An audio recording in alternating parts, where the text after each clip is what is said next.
Welcome back to Hannity. So it was a bad week for dozens of Democratic candidates all across the country. But according to folks on both sides of the aisle, one person in particular had a really awful week, and that was none other than Hillary Clinton. Take a look.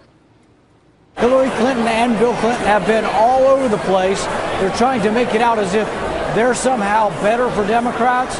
Well, in Kentucky, they were soundly rejected. Bill Clinton, that's actually a good question. And Hillary Clinton, the cavalry's coming in. Well, the cavalry got beat. Is this a Clinton defeat? My loser from last night in the 16 context, Hillary Clinton. Yeah. I can't tell you, spell this out exactly, but here's the thing. Yeah. The party's now in disarray. Mrs. Clinton went to Arkansas and she went to Kentucky on behalf of Democrats who lost. What's that tell us about Hillary being inevitable in 16? Well, I don't think it just tells you that she's not inevitable. I think she's very beatable. I really do. Here now with reaction, Fox News contributor, former Alaska Governor Sarah Palin. Governor, good to see you. Thank you so much, Sean. All right. You agree with that assessment? Is she as big a loser as, say, the president here? Oh, it was a whole ball of wax, wasn't it, the other night? All of the Democrats failed policies and failed candidates and failed surrogates.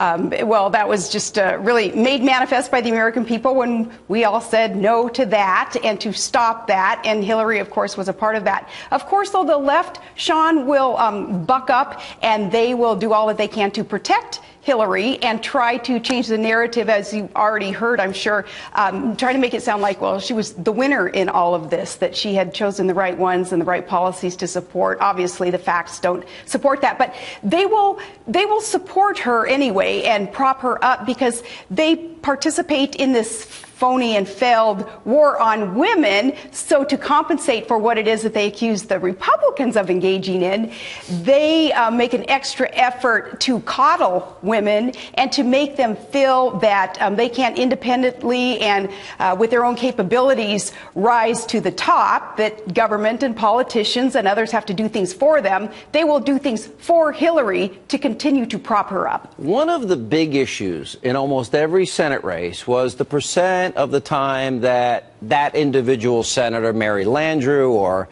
Kay Hagan, whoever it happened to be, Mark Udall, how many times, what was the percentage of time they voted with Barack Obama?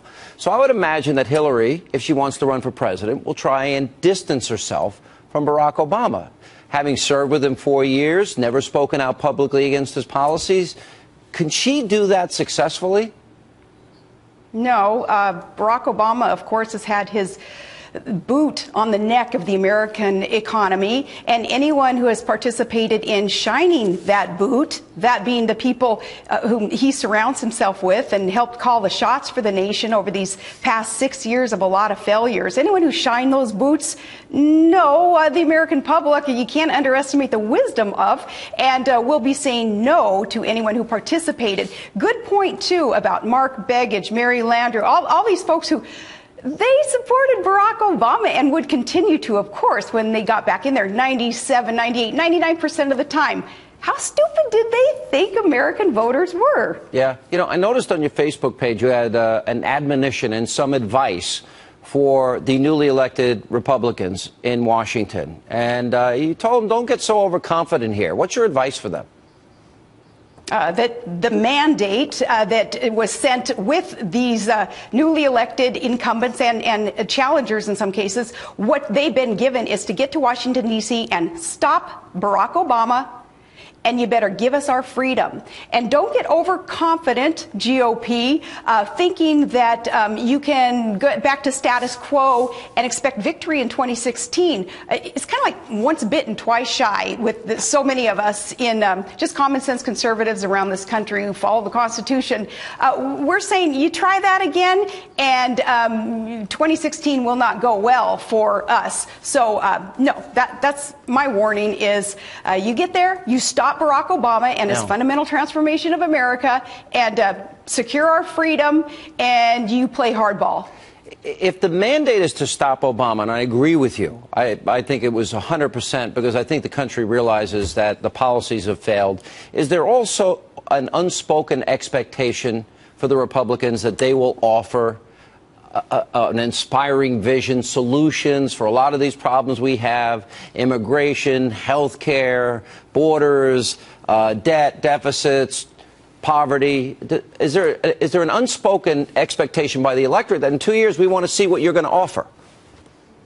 Right. First and foremost is stop Obama and his failed policies, his lawlessness, but also, yes, that inspiration that we can gain from the GOP and what it is that we sent them to do there in Washington is fulfill their campaign promises and stand strong on the planks of the Republican platform. And they can get specific from there, but lower the corporate tax rate, quit shoving jobs overseas, allow competition in a healthcare system once you repeal Obamacare, as you promised to do, GOP, and allow employers to hire more people, full-time jobs, not part-time jobs. What's going on right now, Sean, is a decimation of the middle class because of these high costs of health care, because of these prohibitions just placed upon employers where they're not able to hire people.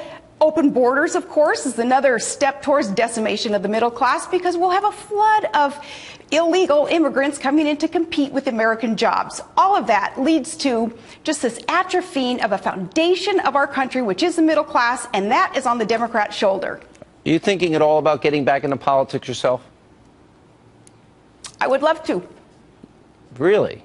What job? Don't know specifically what job, but of course, and in the meantime, I'm out and about doing what I can to support good candidates. Saturday, I'll be in Louisiana. Tonight, I'm very pleased to hear that at the College Inn in New Orleans, we have a unity effort going on there right now with Colonel Rob Maness and his supporters in that race against Mary Landrieu, joining with the winner of the GOP, that open jungle primary that Louisiana has. We will see Cassidy and Maness and their supporters come together to make sure that Mary Landrieu and her participation in this lawlessness and these failed policies of Obama, that they don't get back to Washington, D.C. We'll have the GOP there, and we'll do that by unity. So I want to participate in things like that to help. All right, Governor, good to see you. Appreciate you being with us. Thanks for your insight.